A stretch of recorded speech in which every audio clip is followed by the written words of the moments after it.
Hello, Garrett Watson here with the Chronicle News.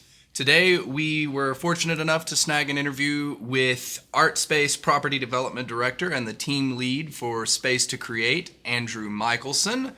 Andrew began his career with Artspace in 2006 as an intern before moving his way up to director, and has extensive experience in historic adaptive reuse, including the rehabilitation and conversion of former Calvary building at Fort Snelling into supportive housing for homeless veterans and their families.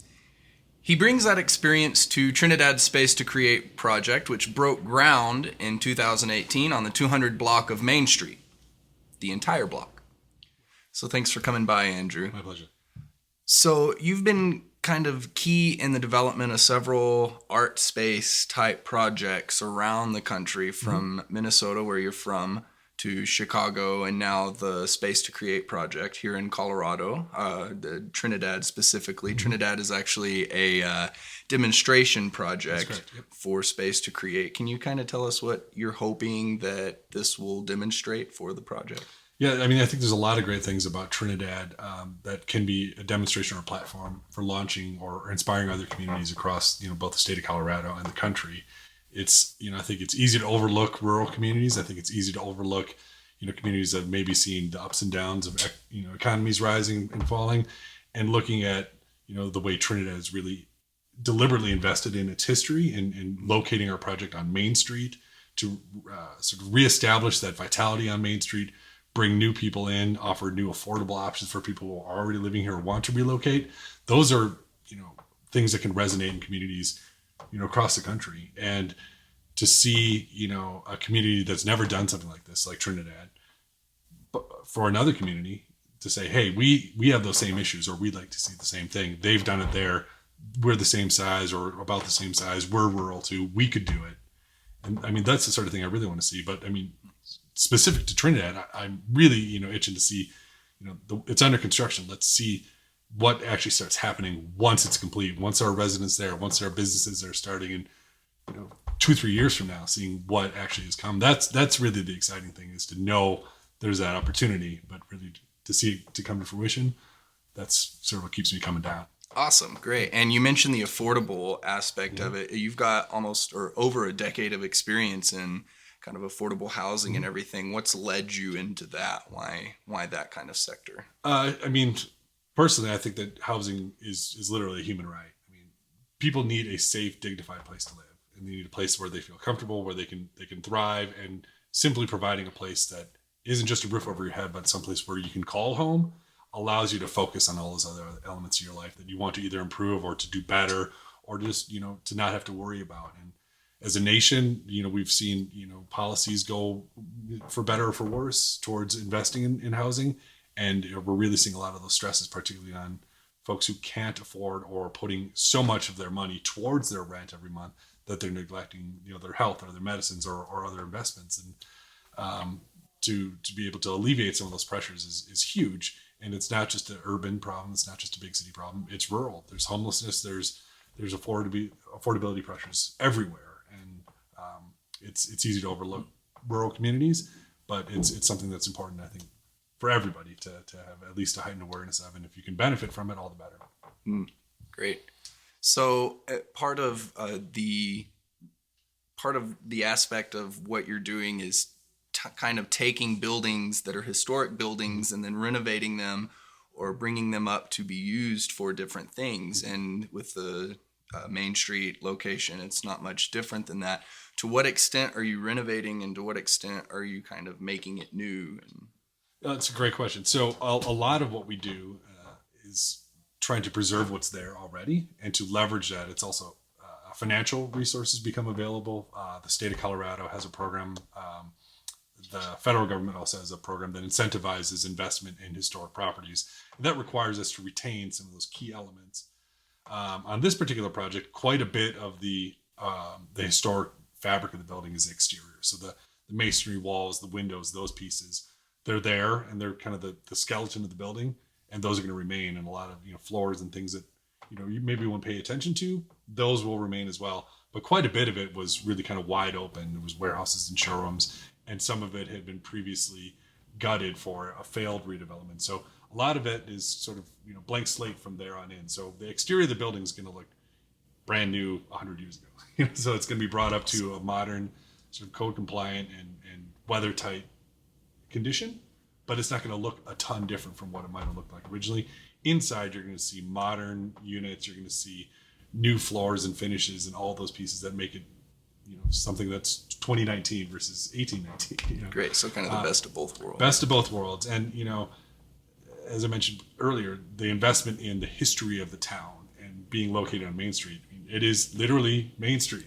That's where sort of the artery of the commerce and the heart of the community sort of beats. And so being part of that, you can't do that 2 miles out of town on a scrap piece of dirt. You can build up, it can be dignified housing, but you're not going to get those pieces. Nice. And so culturally and sort of the ability to be part of a community instead of outside of it, we leverage that too by being in a historic building. Awesome. And it's also kind of fun, just seeing what we find inside, because you never know. Yeah, no kidding. Has there been anything interesting that you found inside? Nothing terribly surprising. We did find some of the old equipment. There was, it must have been for a hoist that went to the basement. So there's some old equipment in an area that we're removing, and we're keeping some of that. We can't, there's no use for it now, but just to kind of keep the history of the building. And like windows will remain, and some of the, the timbers that were used to construct the building, they'll stay there.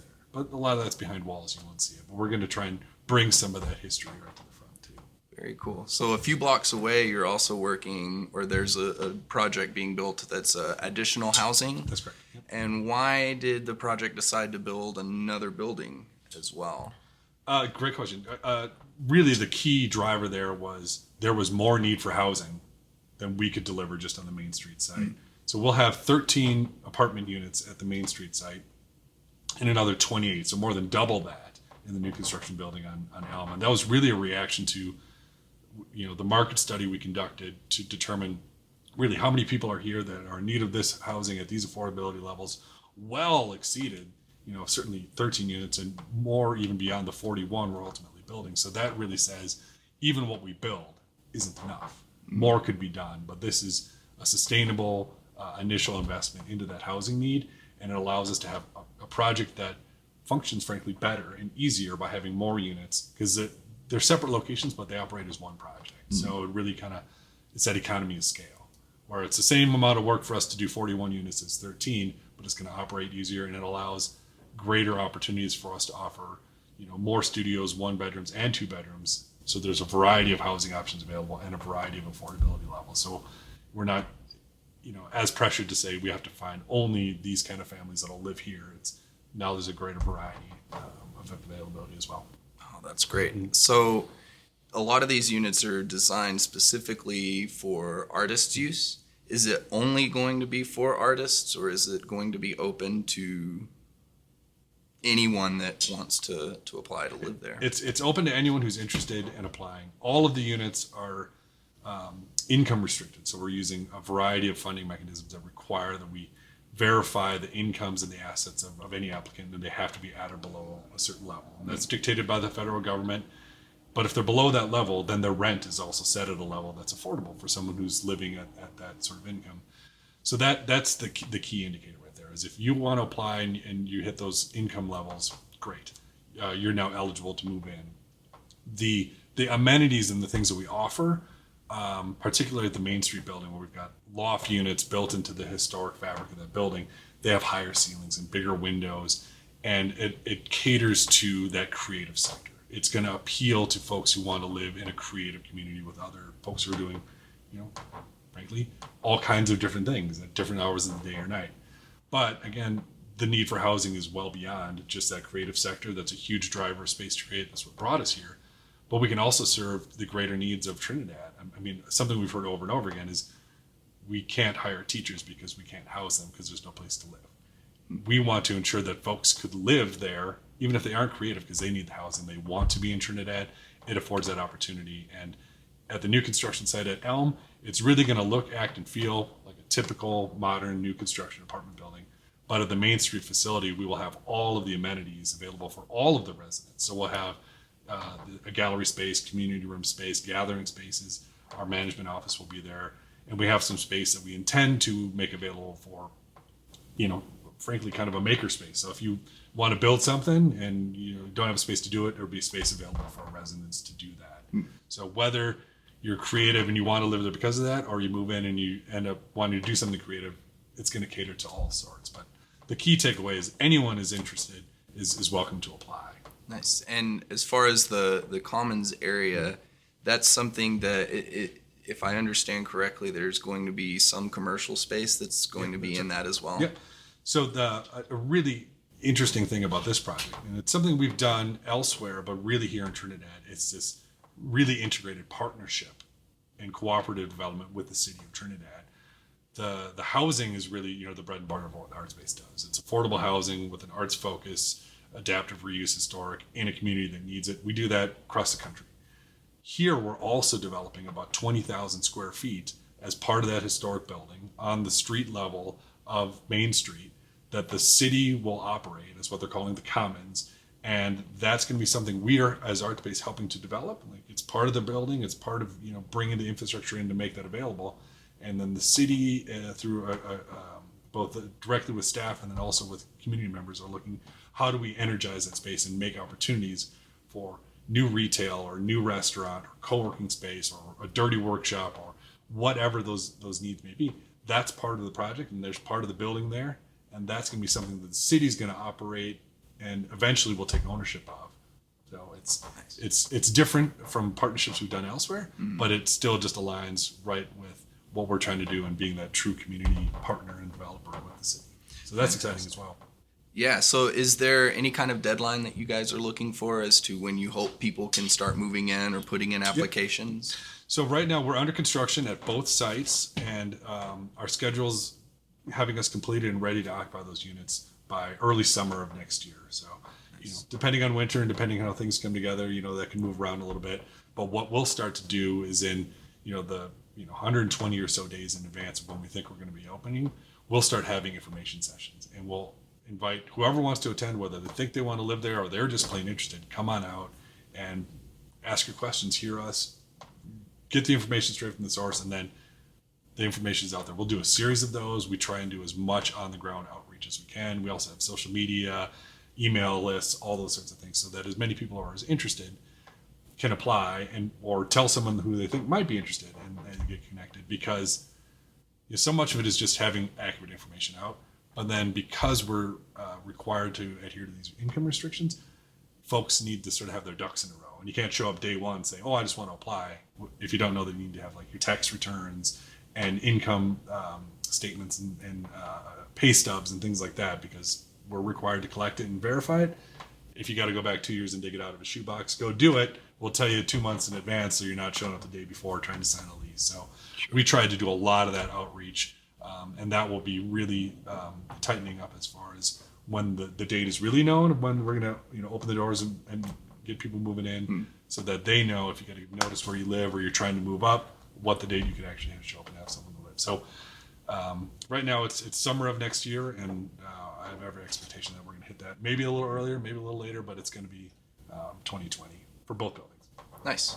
Okay, so I know you've kind of touched on this already, but is there anything specifically that sticks out with this project in Trinidad that you'd like to highlight on or mention? There's probably a dozen things. I've really enjoyed, at Artspace, we work all across the country. I work in a variety of communities, big and small. I'm in urban Chicago settings. I'm in rural Colorado settings. But working with the city of Trinidad has really been like a familial experience. Like, it's really been, this is a community that's invested in themselves and wanted to really see cool things happen. And they've trusted us really, really, beyond what I think on paper you would suggest a community should. But they've also really kind of stepped in and walked with us hand in hand. And we've been able to lean on them as much as they leaned on our expertise in doing this. And that really makes a project kind of, stick to your bones and say, that's something I'll remember for a long time. It's not just another project in the portfolio. So that, for me, that's been really interesting and fun.